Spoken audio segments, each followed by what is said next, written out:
Today we will start chapter 4 beta, the treasure within. The treasure with in chapter, इसका introduction हम पहले देख लेते हैं। इसको स्टार्ट करने से पहले बेटा ये जो चैप्टर है ये बताया गया है एक हफीज़ कॉन्ट्रैक्टर के बारे में। It is about a Hafeez contractor. ये जो एक इंटरव्यू है, एक न्यूज़पेपर में एक इंटरव्यू है जिसमें हफीज़ कॉन्ट्रैक्टर के बारे में पूछा गया है।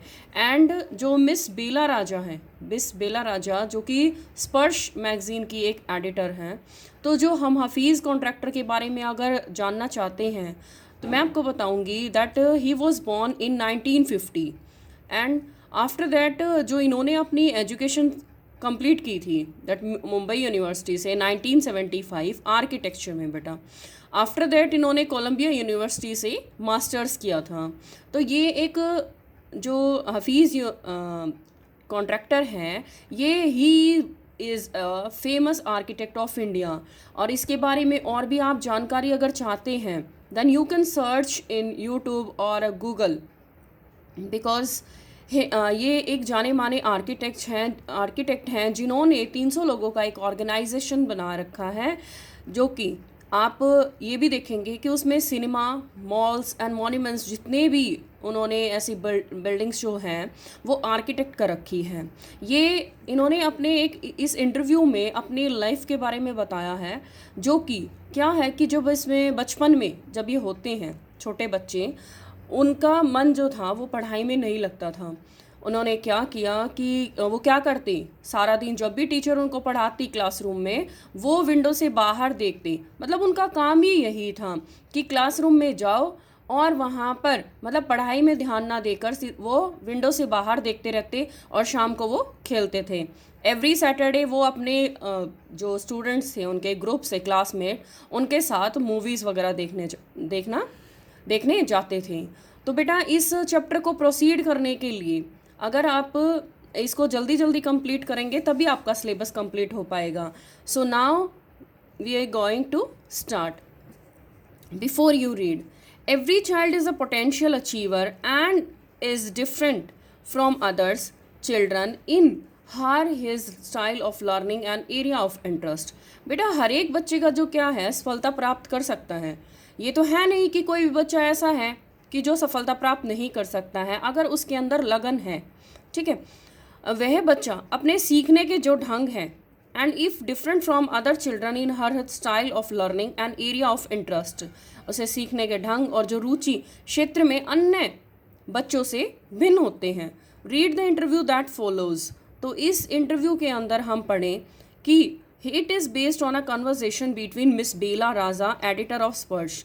जैसे कि मैंने आपको बताया है कि ये एक इंटरव्यू है और जो बेला राजा है वो स्पर्श जो मैगज़ीन है उनकी एडिटर है। तो ये जो एक कन्वर्सेशन हो रही है बेटा, a newsletter from the resource centre, और ये जो एक वैली स्कूल बेंगलोर के रिसर्च सेंटर से ये जो न्यूज़ लेटर है इसकी संपादिका जो एडिटर है वो मिस बेला राजा की and mister Hafeez contractor one of the India's leading architect.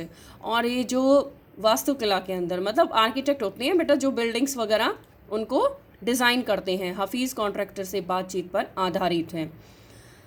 Hafeez contractor was an unhappy school boy.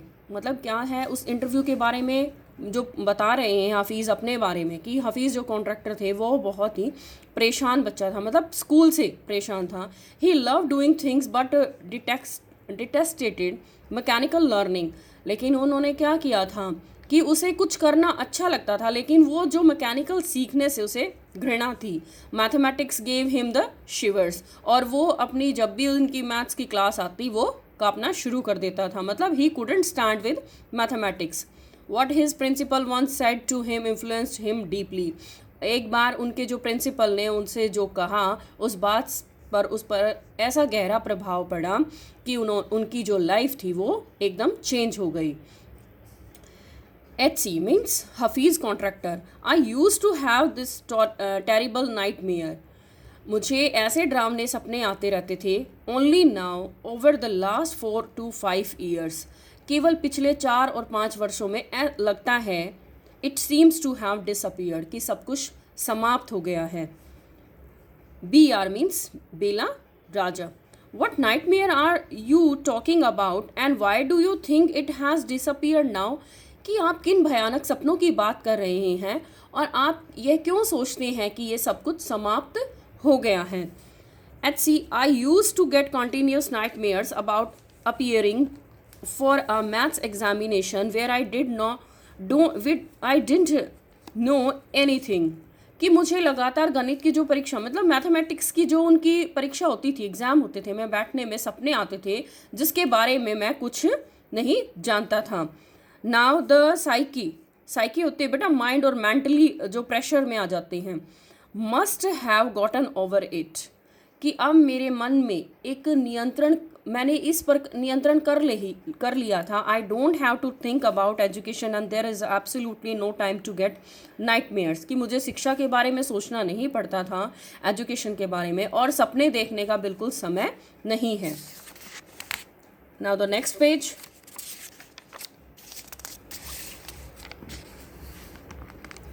Bia, tell us something about your earliest memories in school. वो उनकी जो अर्ली मेमोरी थी स्कूल की, उनके बारे में पूछ रही हैं. अच्छी, in the first and second year I was a good student, कि मैं पहली और सेकेंड, मतलब पहले और जो दूसरे वर्ष में मैं काफ़ी अच्छा स्टूडेंट था. But I reach the third standard, जब भी मतलब मैं जब थर्ड स्टैंडर्ड में पहुंचा, I simply lost interest and I never study, कि मैंने अपनी जो रुचि थी जो पढ़ाई में वो बिल्कुल खो दी थी और मैं बिल्कुल नहीं पढ़ता था. And I use to be interest in games, running around, और मेरे खेलों में इधर उधर दौड़ने और दूसरों के साथ हंसी मजाक उड़ाने में, playing jokes and pranks on other, मतलब दूसरों पर मजाक उड़ाना. I would copy in class during exam time, और मैं क्या करता था कि मैं परीक्षा पर, मतलब जब भी मेरे एग्ज़ाम होते थे मैं उनमें नकल करता था. And I would try to get hold to the examination paper that had been prepared and study it, और मैं अपने एग्ज़ाम में जो तैयार किया जाता था उसे प्राप्त करने के लिए प्रयास करता रहता था. As I could not remember things that had been taught to me in class, और मुझे अपनी वो बातें भी याद नहीं रह सकती थी जो मुझे क्लास में पढ़ाई गई थी. However later one sentence spoken to me by my principal changed my life, कि लेकिन मेरे जो प्रिंसिपल द्वारा जो कहे गए एक वाक्य ने मेरा जीवन बदल दिया. When I approached my 11th standard, जब मैं 11वीं क्लास में पहुंचा, the principal called me and said look here son, मेरे प्रिंसिपल ने मुझे बुलाया और मुझे कहा कि देखो बेटा, I have been seeing your from day one, कि मैं आपको पहले दिन से देख रहा हूँ. You are a good student, आप बहुत ही अच्छे स्टूडेंट हैं, बट यू नेवर स्टडी, लेकिन आप पढ़ाई नहीं करते हो. I have taken care of you till today, और मैंने आपका आज तक ध्यान रखा है. Now I can no longer take care of you, so you do it yourself, लेकिन मैं अब आगे से आपका ध्यान नहीं रख सकता, तो आपको अपने आप ही सब कुछ करना पड़ेगा. He talk to me for 5 minute, उसने, जो मेरे प्रिंसिपल थे, उन्होंने मुझसे 5 मिनट तक बात की.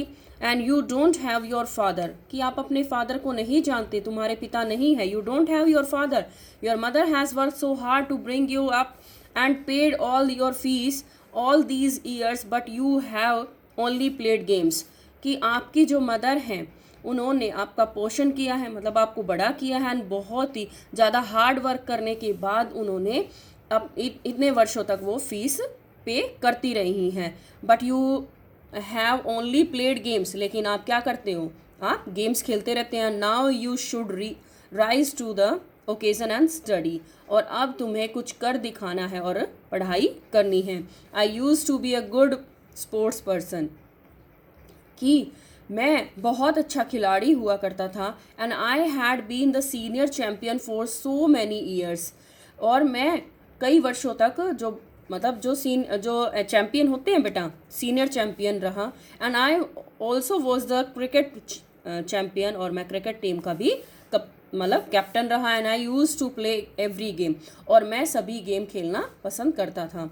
But that year I did not step out on to the field, लेकिन मैं उस वर्ष मैंने खेल के मैदान में अपना पैर भी नहीं रखा. I would go for prayers and all I would do was eat and study. लेकिन मैं प्रार्थना करने जाता और केवल खाता और पढ़ाई करता था। बस अब उसका काम यही रह गया था कि उसे खाना और खेलना। I normally use to copy and pass, और हमेशा मैं क्या करता, कॉपी करके पास हो जाता। But I realize that once I was in SSC I could not do that. लेकिन मुझे ये एहसास हुआ कि मैं जब SSC में पहुंचूंगा तो मैं ये कुछ नहीं कर सकूंगा। When I got a second class, जब मैं सेकेंड क्लास में पहुंचा, 50% इन माई SSC माई प्रिंसिपल सेड, तो मेरे जो SSC में 50% मार्क्स आए एंड मेरे प्रिंसिपल ने बोला, son consider yourself as having got a distinction. लेकिन तुम्हें, मेरे प्राचार्य ने कहा कि समझ लो अब तुम्हें जो डिस्टिंक्शन प्राप्त कर ली है। This is my memory of my school days. और यही जो स्कूल के दिनों की मेरी यही एक मेमोरी रह गई थी। I did lots of others things, मैंने बहुत सी अलग अलग चीज़ें की। See as far as my things are concern, और जो मेरी, जहाँ तक मेरे कामों की बात थी, आई कांट रिमेंबर, कि मुझे याद नहीं रह सकता। I have to see things as a photograph, और याद करने के लिए मुझे चीज़ों को फ़ोटो की भांति देखना पड़ता था। And I read books and I can remember the matter as a photograph but not through my mind. लेकिन क्या किया उसने, न कि वो अपने मन के द्वारा, मैं इस प्रकार अपना काम कर सकता था। BR, when you were in school and you were doing badly, जब आप स्कूल में थे तो पढ़ाई में पीछे थे। Did the teacher pull you up and how did you feel, कि आपकी जो अध्यापक जो थी, आपकी जो टीचर थी, वो डांटते थे तो आपको कैसा लगता था। Now we will discuss in the next video बेटा।